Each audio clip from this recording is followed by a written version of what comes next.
Assalamualaikum warahmatullahi wabarakatuh. Perkenalkan, nama saya Rizka Damayanti, jurusan Tadris IPA Biologi semester 7 kelas C. Di sini saya akan mempresentasikan hasil webinar dari Pak Bayu beberapa minggu yang lalu mengenai eksplorasi keunggulan lokal lobster dari Lombok untuk dunia. Judul yang sangat menarik ya. Ada beberapa outline presentasi saya, silakan bisa dibaca. Yang pertama kita akan bahas apa itu lobster ya. Jadi lobster ini merupakan hewan laut yang memiliki nilai ekonomis yang tinggi. Lobster merupakan kelompok udang laut tetapi bentuknya lebih besar daripada udang.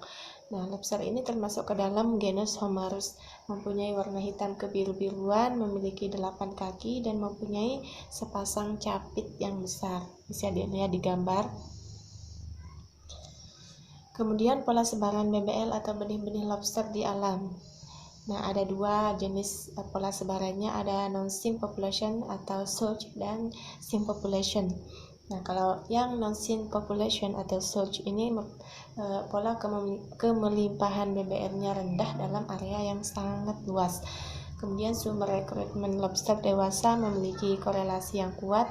Kemudian sintasannya 1%, yang artinya 1 ekor survive dari 1000 ekor. Nah, pada surge ini benih-benih lobster tidak dapat ditangkap. Kemudian pada pola sebaran sink population, pola kemelimpahan BBL-nya itu tinggi dalam area tertentu. Kemudian tidak dapat korelasi yang kuat antara jumlah lobster dewasa dan BBL atau benih-benih lobster, dan memiliki sintasan 0,01%, yang artinya 1 ekor survive dari 10.000 ekor. Selanjutnya, cara pengelolaan BBL untuk budidaya lobster ada dua opsi.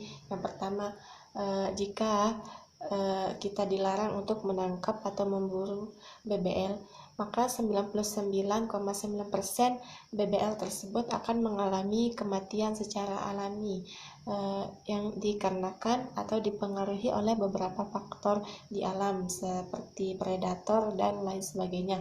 Kemudian akan tersisa 1 individu lobster dewasa yang akan berkembang biak. Kemudian opsi yang kedua, jika para nelayan menangkap BBL, kemudian dari penangkapan tersebut dibudidayakan dengan SR 70%, lalu yang hidup dari 10.000 BBL adalah 7.000 individu lobster dewasa.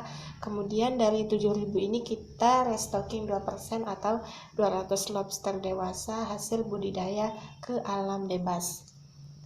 Selanjutnya, keragaman pembudidaya lobster di Sumbawa dan Lotim, NTB. Nah, di sini terdapat beberapa daerah. Yang pertama, daerah Sumbawa itu 40 kelompok pembudidaya, kemudian daerah Lotim terdapat 111 kelompok pembudidaya, kawasan perikanan budidaya terdapat 147 kelompok, kemudian di zona pelabuhan ada 1 kelompok, kemudian 3 kelompok di kawasan konservasi. Nah, selanjutnya aspek-aspek yang mempengaruhi perkembangan budidaya lobster ada 3. Yang pertama aspek pasar, aspek sosial, dan aspek teknis. Aspek pasar, kita tahu sekarang ini sedang pandemi COVID-19, maka pasar belum stabil. Kemudian promosi produk masih lemah. Dan aspek sosial, aspek teknik, aspek teknis ini meliputi SR yang rendah, kemudian pakan buatan belum berkembang, dan lain sebagainya.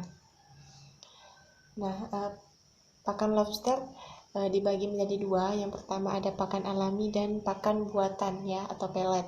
Nah, pakan alami ini ada 3 jenis pakan. Yang pertama moluska, krustasean, dan ikan. Nah, contohnya di sana ada crabs atau kepiting, seal, shrimp, dan fish atau ikan asin, ada moluska, dan lain sebagainya. Kemudian yang terakhir adalah penyakit lobster budidaya.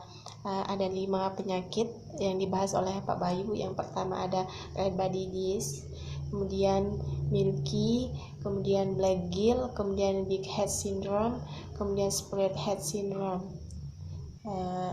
Itu saja presentasi dari saya. Terima kasih. Assalamualaikum warahmatullahi wabarakatuh.